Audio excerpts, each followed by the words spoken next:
can the dead in the grave hear or not? Can the dead in the grave hear or not? This is an issue that, as I said, always people ask about. If you go visit your relative, your grandmother, your uncle, if you visit a person in the grave, does the person know you are outside the grave, you are listening, or you can hear? Sorry, not you are listening, but that person is listening to you. Can he know that a visitor is at his grave? This is a very big theological question that even the Sahaba differed over. Even the Sahaba differed over. And this incident of Badr is one of the most important evidences used by both sides. It's an authentic evidence. Everybody knows it is there. The interpretation is the issue. Now, even the Sahaba, so it is said, for example, that Ibn Umar would say that the person in the grave can hear the one that visits him, and he even said that the person in the grave will be punished by hearing his relatives cry for him. By hearing his relatives cry, what is called niyaha al-mayyit. Niyaha al-mayyit means wailing over the dead. Wailing over the dead, for example, to say, how am I going to live? Who's going to support me? You know, how are we going to live after this? This is wailing over the dead.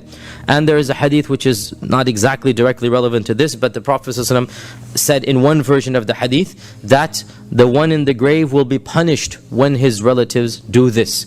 And Aisha denied this and said, no, the one in the grave will not even hear them. How can he be punished? Rather, the actual hadith is that. So that's not exactly relevant to the point. The point here is that Ibn Umar affirmed that the dead can hear the wailing.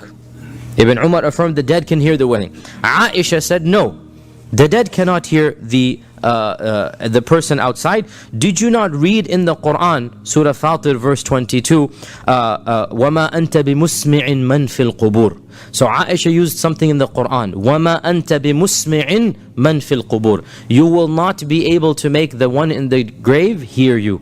So Aisha denied this interpretation. Forget the issue of niyah al-mayyit and ta'dhib al-mayyit. That's not relevant now. The issue is Ibn Umar affirmed hearing. Aisha said, no, this is incorrect. The dead cannot hear. Allah says in the Quran, وَمَا أَنْتَ بِمُسْمِعٍ مَنْ فِي الْقُبُورِ. And there are other Quranic evidences as well. Surah Al-Rum, verse 52, Allah says in the Quran, فَإِنَّكَ لَا تُسْمِعُ الْمَوْتَى وَلَا تُسْمِعُ الصُّمَّ الدُّعَاءَ إِذَا وَلَّوْا مُدْبِرِينَ. You cannot make the mawta hear. فَإِنَّكَ لَا تُسْمِعُ الْمَوْتَى. Nor can you make the deaf person hear when you call out to them, especially when they turn their backs and they walk away.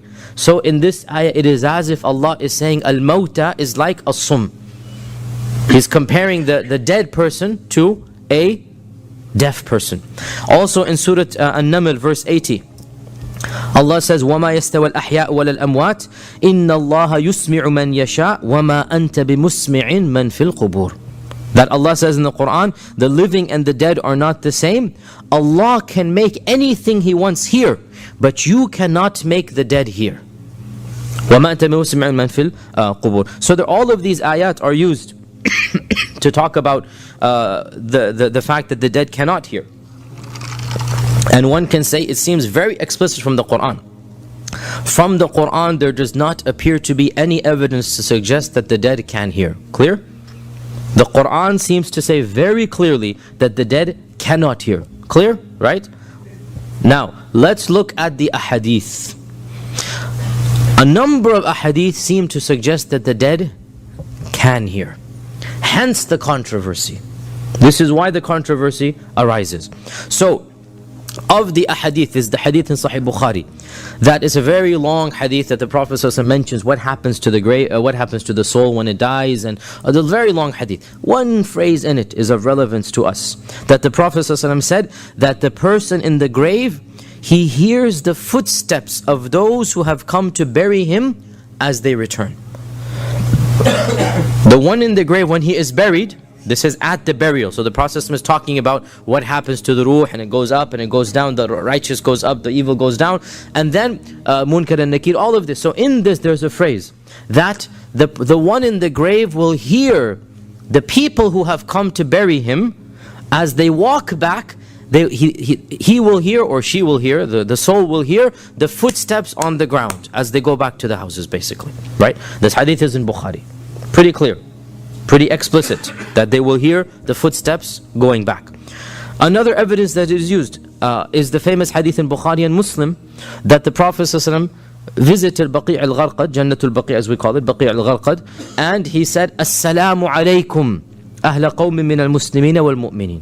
So he's saying, Assalamu alaykum. Why would he say Assalamu alaykum unless the people can hear, right? Assalamu alaykum to the people of the grave, Assalamu alaykum. So this is another evidence. Another evidence that is used is the mutawatir hadith, well known in every single book of hadith, that the Prophet ﷺ said that whoever sends salam upon me, Allah will send an angel to tell me that they have given salam, right? Whoever sends salam upon me, an angel will come and tell me that so-and-so is sending salam.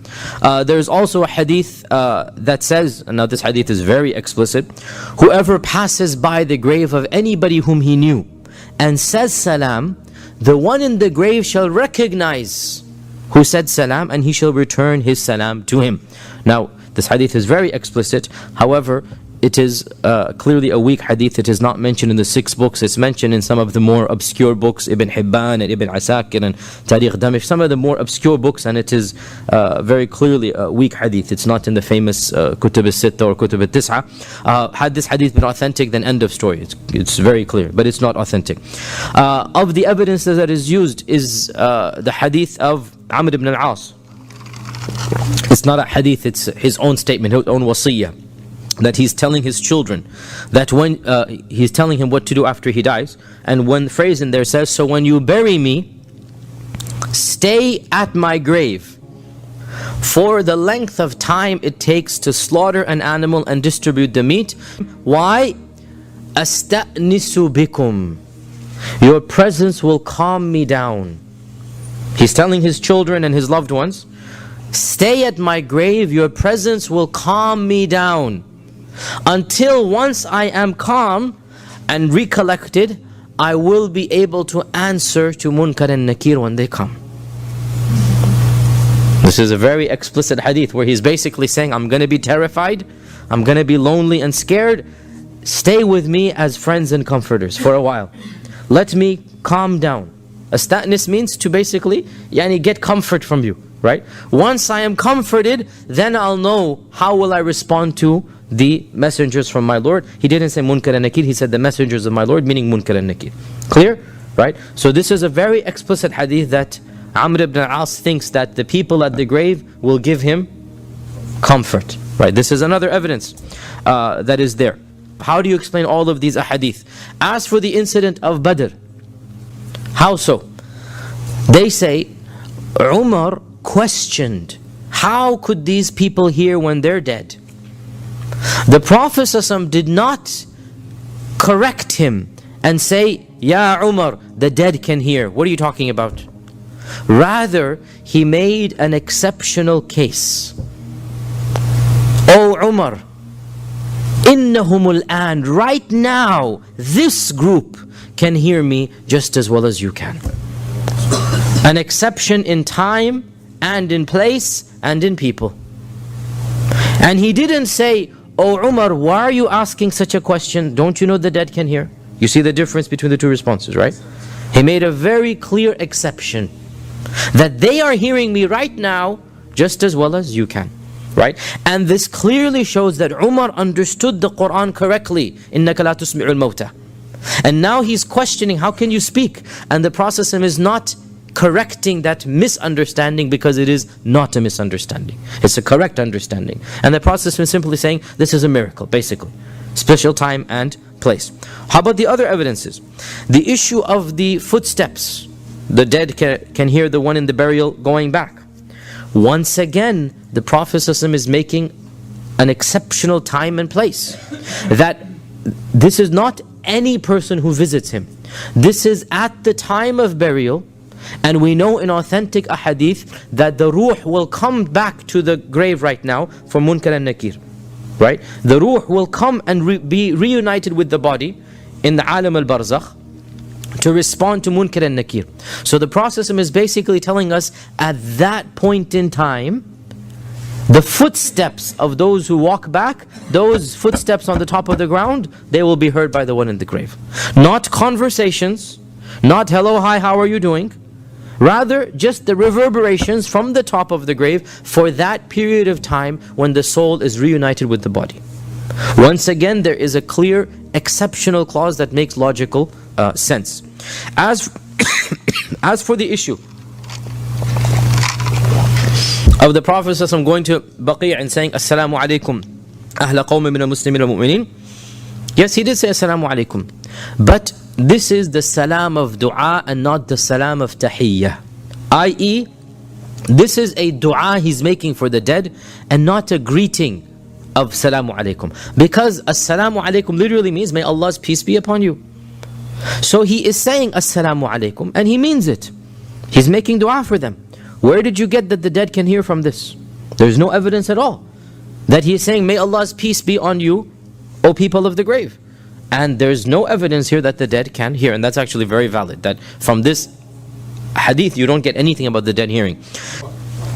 As for the hadith of the dead person recognizing the one who says salam to him, we said this is weak, and pretty much every scholar of hadith who studies hadith says it is weak.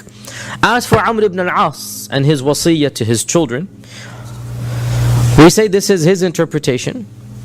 The Prophet did not tell him to do it, and some of the Sahaba, Aisha and Umar, are authentically reported to have denied the dead can hear. So this seems to be from the Sahaba's time. As for the ahadith of the Prophet ﷺ, that the angels come and give him salams, once again this is a very explicit evidence against and not for. Because if the Prophet ﷺ could hear directly, he wouldn't need the angels to go tell him. The very fact that an angel has to convey the salam indicates what? He cannot hear. And Allah is telling an angel to go convey the salam. And by the way, this is a common misunderstanding. It doesn't matter whether you're in front of the grave or whether you are in America. The angel will go in to give him the salam. Visiting the grave of the Prophet ﷺ, of course, it's an emotional experience, it's an iman builder, of course. But in terms of how your salam will get to him, it's all going to be from the angels, right? How your salam will get to him. So, you being in front of the grave versus you being in America, the angel will go and tell him. Therefore, if even the Prophet ﷺ requires an angel, what does this show about the salam that can be heard? It cannot be heard.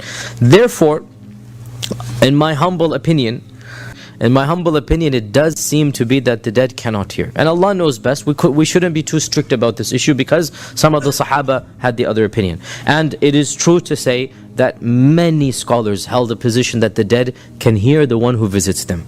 Many scholars held this position, right?